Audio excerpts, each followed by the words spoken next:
My name is Claudia Reyes. I am 29 years old. And the Tuesday morning I received a banking notification telling me my mother had removed my access from her account was the morning I finally understood that being someone's solution is not the same as being someone's daughter. The notification arrived at 8:47 a.m. I was on the train, standing, holding my phone with one hand and a coffee cup with the other. The banner read, "Your joint account access has been removed by the primary holder." I read it twice. Then I put the phone in my pocket and finished my coffee. I called the bank from the platform after I got off. The representative, a man named Desmond Cole who spoke carefully and confirmed details precisely, told me that yes, the primary account holder had submitted a request to remove secondary access that morning. The request had been processed at 8:31 a.m. My monthly transfer of $6,000 had cleared at 7:54 a.m., 37 minutes before she removed me. I thanked Desmond Cole. I ended the call. I stood on the platform for a moment with the phone at my side and the morning commute moving around me. Then I walked to work. I did not call my mother. I did not send a text. I opened my own bank account that evening and looked at 12 months of outgoing transfers, each one timestamped within 2 days of the first of the month, each one for exactly $6,000. Rent. Utilities. Car insurance. The running total for the year was $72,000. What my mother had not considered, when she removed my access from her account that Tuesday morning after my transfer had already cleared, was that the transfer was a choice I made monthly. Not an obligation. Not a direct debit she controlled. A decision I made and could unmake on the same schedule. I opened the recurring transfer settings. I changed the status to canceled. The confirmation arrived in my inbox at 8:14 p.m. She texted me at 11:06 p.m. on the 1st of the following month. The message said, "The rent didn't come through. Is something wrong with your account?" I read it. I set my phone on the nightstand. I turned off the light. To explain why this took as long as it did to resolve, I need to go back to the structure of my family, not the dramatic version, but the plain one, which is less interesting to describe and more accurate. My parents separated when I was 11. My father, Marcos Reyes, moved to another city for work and maintained a consistent but geographically distant relationship with me. Phone calls, summer visits, the kind of presence that is reliable in form if not in proximity. My mother, Graciela, stayed in the apartment where we had lived as a family and raised me through high school on a combination of her income as a medical billing specialist at a regional hospital and a stubbornness about self-sufficiency that I grew up interpreting as strength and only later understood as a particular kind of pride that sometimes functions as armor and sometimes functions as a wall. I was not unhappy as a child. I want to be clear about that. My mother worked consistently and kept the apartment clean and attended my school events with the focused attention of someone who had decided that showing up was the primary expression of love available to her. She was not warm in the way some mothers are warm, spontaneous, demonstrative, easy with physical affection. She was present. She was reliable. She had standards for how things should be done, and she maintained them without complaint. What she also had, though I did not name it until I was in my mid-20s, was a particular orientation toward resources, specifically toward the idea that resources flowing toward her were natural and appropriate, and resources flowing away from her were either temporary or a problem to be managed. This was not a conscious philosophy. It was a pattern I observed over time, the way you observe a weather pattern, not as a decision someone makes, but as a condition that shapes everything around it. My brother Felix is 5 years older than me and left for the military at 18. He sent money home sporadically until his late 20s and then stopped, and my mother accepted this without visible distress because Felix was Felix, the one who had always been a little beyond reach, the one whose distance was legible to her as a masculine prerogative rather than as a failure of obligation. I do not say this with bitterness about Felix. I say it because the contrast is relevant to what happened later. I was different. I stayed in the city. I studied health administration at a state university, took a position at a regional medical center's operations division at 23, and settled into a proximity to my mother that was initially natural and became, over time, structural. She called me for logistical support, an insurance question, a form she didn't understand, a problem with her car that needed to be researched and resolved. I helped because I was nearby and capable, and it was easier to do the thing than to explain why I couldn't. This is how a pattern becomes load-bearing before you've consciously agreed to carry it. The money started when I was 26. My mother's hours at the hospital billing office were reduced as the department reorganized under a new director, a woman named Patricia Juan, who restructured the staffing model toward a smaller full-time core and a larger part-time periphery. My mother moved to part-time. Her income dropped by roughly a third. Her fixed costs, rent on the apartment she had lived in for 18 years, utilities, the car payment on a vehicle she had purchased 2 years earlier with the expectation of full-time income continuing, did not drop proportionally. She mentioned this to me on a Sunday in October, not as a request but as information. She said the numbers were not working the way she had expected. I asked to see the breakdown. She pulled up her bank statements on her phone and handed it to me across the dinner table. I sat with it for a few minutes and ran the arithmetic in my head. I work in hospital operations, and running budget variances is not unfamiliar to me. The gap between her income and her fixed costs was $2,800 per month. I said I could help bridge it. She said she didn't want to be a burden. I said it wasn't a burden. We did not discuss the terms, duration, amount, conditions, what it would mean for either of us long-term. I set up a recurring transfer for $3,000 per month the following day. Within 8 months, the amount had increased twice. The car insurance came up when her provider sent a non-renewal notice, and she forwarded it to me without comment. The utilities were added when she mentioned her summer bill had been higher than expected, and I saw the amount and said I would cover it. Each addition happened the same way. She mentioned something, I responded, the transfer grew. By the time I was 28, the monthly amount was $6,000, and it had become, in the architecture of both our lives, a fixed structural element rather than a temporary bridge. What I had not built, over 3 years of monthly transfers totaling more than $200,000 in aggregate, was a written agreement, a defined endpoint, or a shared understanding of what the arrangement was. I had built a habit, and my mother had built, around that habit, an expectation that was now load-bearing on her side, in exactly the way the transfers had become load-bearing on mine. I kept records. I keep records of everything. It is an occupational disposition and a personal one. In a folder on my laptop, I maintained a running log of every transfer, date, amount, what it covered, any communication that had accompanied it. By the month of the banking notification, the folder contained 37 entries and a total figure that I looked at periodically and then closed without acting on. What I had not fully understood, until the notification arrived on the train platform that Tuesday morning, was the specific combination of events it represented. My mother had removed my access from the joint account. This was the account I used to transfer the monthly $6,000, not because I needed joint access to make the transfer, but because 2 years earlier, during a period when she had needed me to pay several bills directly on her behalf while she recovered from a minor procedure, we had added my name to the account for convenience. I had not thought about the joint access since. It had been background structure, not an active tool. She had removed my access at 8:31 a.m. My transfer had cleared at 7:54 a.m. The sequence meant she had removed me after confirming the transfer had arrived. Not before, after.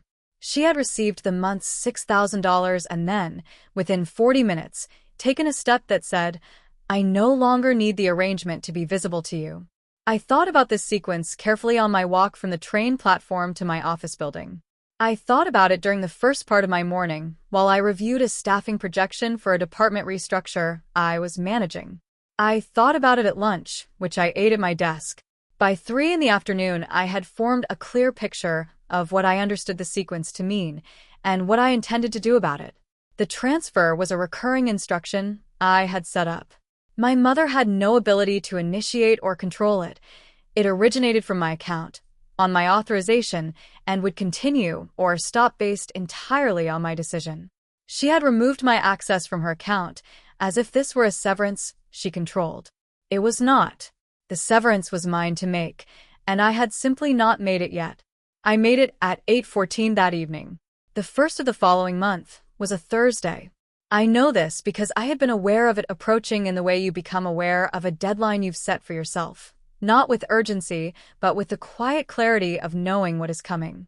Her text arrived at 11:06 p.m. The rent didn't come through. Is something wrong with your account? I read it.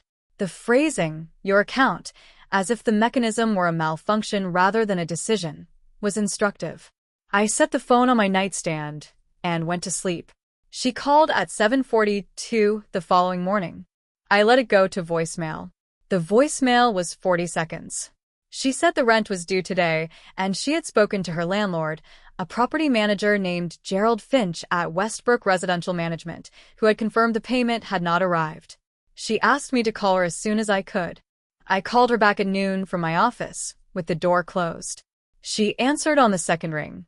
Her voice was the particular register I had learned to identify over years, the one she used when she needed something and had already decided that the most efficient path to getting it was to sound as if everything was fine. She said, "Oh good, I was worried about you." I said, "My account is fine, Mom." A pause. Then, "The rent didn't go through." I said, "I know. I canceled the transfer." The pause this time was longer. I heard her breath adjust, not sharp, but a settling, the way a room settles when the temperature changes. She said, "What do you mean you canceled it?" I said, "On the 1st of last month you removed my access from your account. I canceled the recurring transfer the same evening." She said, I was just tidying up the account. I didn't think it would affect anything." I said, "It didn't affect the transfer. I canceled the transfer because I decided to." She said, "Claudia." I said, "Mom." She said, "The rent is due today." I said, "I know." Another silence. When she spoke again, the register had shifted, not toward volume, but toward a particular kind of precision that meant she was choosing her words carefully. She said, "I don't understand what is happening. You've been doing this for 3 years. You've never said anything about stopping." I said, "You've never asked me to keep going. We've never discussed it as an arrangement with terms. It was something I decided to do and kept deciding to do until last month when the circumstances changed." She said, "The circumstances?" I tidied the account. I said, "You removed my access 37 minutes after confirming my transfer had cleared." I called the bank. I have the timestamps. The silence that followed was different from the previous ones. I could hear her breathing. Then, "I wasn't trying to," she stopped. Started again. "I just thought it was cleaner that way." I said, "Cleaner for whom?" She didn't answer that. I said, "Mom, I've transferred $72,000 to your account in the past 12 months. In the 3 years before that, the amounts were smaller, but the total is more than $200,000. I've never asked for a repayment schedule or a formal arrangement or even a conversation about what this was. I did it because I was able to and because I thought it mattered to you. The morning you removed my account access without telling me, after my transfer had cleared, told me something about what the arrangement looked like from your side." I needed to respond to that. She said, "That's not fair." I said, "Which part?" She didn't answer immediately. I heard the sound of a chair. The kitchen chair, the one with a slightly uneven leg that had always scraped against the tile when someone shifted their weight. She had sat down. I said, "I'm not ending this conversation, but I'm not reinstating the transfer today. I'd like us to talk about what the arrangement actually is, what it's for, how long it runs, what we both understand it to mean. That's the conversation I want to have." She said, "Gerald Finch needs the rent today." I said, "I know. That's a problem you have today. It doesn't change what I just said about the conversation I want to have." The line was quiet for a moment. Then she said, "I'll call you this weekend." I said, "Okay." She called Gerald Finch at Westbrook Residential Management that afternoon and arranged a 48-hour extension on the rent payment, which I know because Gerald Finch left me a voicemail. I was still listed as an emergency contact on the lease, a detail neither my mother nor I had updated, explaining that Ms. Reyes had requested additional time and asking if I was aware of any banking delays. I did not return that call. The weekend call did not happen on Saturday. It happened on Sunday afternoon, and it was not the call I had outlined. My mother called at 2:17 and opened not with the conversation I had described, but with a different approach, methodical, structured, as if she had prepared an agenda. She said she had spoken to Felix. She said Felix had told her, I had always been difficult about money. She said she was aware that I had been keeping records of what I had sent, and she found that troubling. That in a family, people who love each other don't keep records. I listened to all of this without speaking. When she finished, I said, I keep records of everything. It's how I do my work and how I manage my own life. I kept records of what I sent you for the same reason I keep records of everything else, because numbers are how I understand the shape of things. She said, Felix said you've always had a coldness about you. I said, I'll talk to Felix separately. She said, I raised you. I worked when you were small, and I kept this apartment and I showed up to everything. You act like I owe you something. I said, I don't think you owe me the money. I think you owe me the conversation I asked for. Those are different things.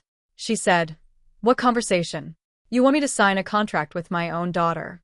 I said, I want us to talk about what we're doing, what the arrangement is, whether it continues and on what terms and what we both understand it to mean. That's not a contract. That's a conversation that should have happened 3 years ago. She was quiet. I said, Mom, I'm not trying to punish you. I canceled the transfer because what happened on that Tuesday told me that we had been operating on different understandings of what the transfer was. I need us to be on the same understanding before I make any decision about continuing it.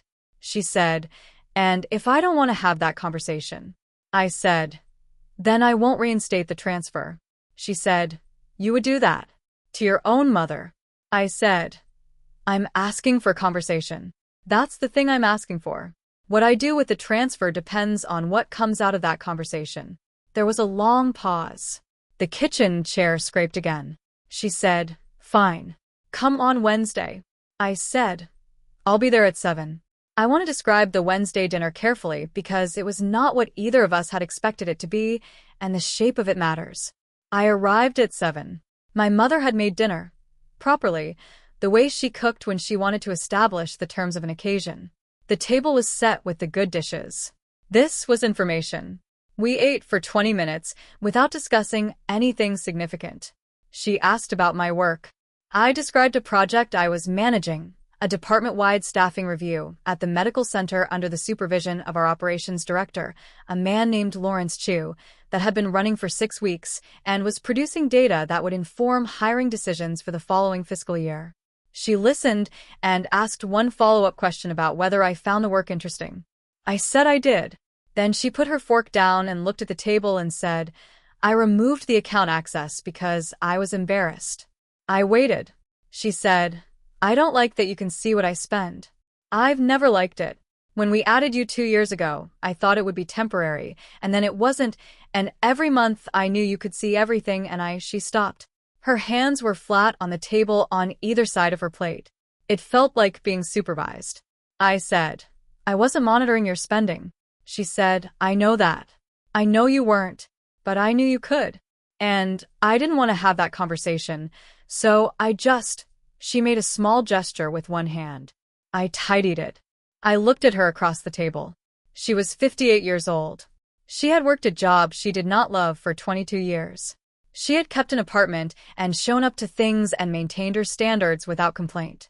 She had also, for 3 years, accepted $6,000 a month from her daughter without once asking what it cost me, or whether I was all right, or what I thought about the future. Both of these things were true. I said, if you want me to continue the transfer, I need 3 things. First, I need a conversation at least once a year about whether the amount makes sense for both of us. Second, I need you to tell me directly if something changes rather than adjusting the arrangement on your end without talking to me. Third, I need you to stop describing me to Felix or anyone else in terms that you wouldn't say to my face. She looked at the table. Her jaw was set. Then she looked up and said, That's reasonable. I said, Okay. She said, I'm not going to apologize for the way I raised you. I said, I'm not asking you to. She said, but I should have said something about what you were doing. I should have said something before now. I said, yes. She nodded once. Her hands were still flat on the table. Then she picked up her fork and we finished dinner. I reinstated the transfer 6 days later at a revised amount of $4,200 per month, The figure I had calculated as covering her actual fixed costs, without the additional cushion I had been building in for 3 years against contingencies she had never consulted me about. I sent her a text with a new amount and the date of the first transfer and one line. I've updated the recurring transfer. Let me know if the amount doesn't align with the rent and utilities. She replied, "Thank you." That was the entire exchange. The first conversation about whether the amount made sense happened 4 months later, in February. She called on a Sunday and said she had looked at her income and her costs, and she thought she could cover the utilities herself now that her hours had increased slightly. She asked if it was all right to reduce the amount by $400. I said yes. I updated the transfer that evening. I called Felix in the month after the Wednesday dinner. That conversation lasted 40 minutes and covered a lot of ground, including some things that had been sitting unaddressed for longer than either of us could have precisely dated. Felix is not a bad person.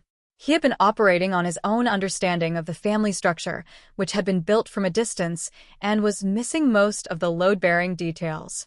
He listened. He did not apologize immediately, but he asked questions, which was something. My colleague Adrian Park, who manages our center's financial compliance portfolio and has been my closest professional confidant for 4 years, told me once that the most dangerous financial arrangements are the ones that feel like love because they have never been named as anything else. I thought about that a lot in the months after the Wednesday dinner. I still think about it. My mother and I speak on the phone twice a month now. The conversations are structured differently than they used to be. There is less assumed, more said. She asks about work and means it. I ask about her and stay in the conversation rather than looking for the exit. It is not effortless. It may not ever be effortless, but it is honest in a way it was not before, which I have come to understand as a different and more durable form of closeness than the one I was maintaining with monthly transfers and unspoken expectations, and a folder of records I reviewed alone. The folder is still on my laptop. I still update it. I do not think I will ever stop keeping records. It is too deeply how I understand the world. But I look at it differently now. It is not evidence I am holding in reserve. It is just the shape of things as accurately as I can measure it. Here is what I know. The most expensive thing I ever gave my mother was not the $72,000 in a single year or the larger total across 3. It was the version of myself that kept giving without asking what the giving meant, that kept the folder and never opened it in front of her, that interpreted her acceptance as understanding rather than assumption. That cost me something I cannot put in a column. I do not have a figure for it. I only know I stopped paying it on a Tuesday morning on a train platform when a banking notification told me, in the precise and indifferent language of financial institutions, that I had already been removed. You do not have to wait for someone to remove you before you decide what you are willing to carry. That is the thing I would tell myself at 26, standing in my mother's kitchen, looking at her bank statements and doing the arithmetic before she had finished her coffee. The decision has always been yours to make. The question is only when you make it. Before you go, the moment my mother said I removed the access because I was embarrassed and I sat with that across the dinner table on a Wednesday night, what would you have said back to her? Tell me in the comments. I read every one. If this story stayed with you, please like and subscribe. There are more here, and I want to keep telling them. Hit the notification bell so you don't miss the next one. Thank you for being here.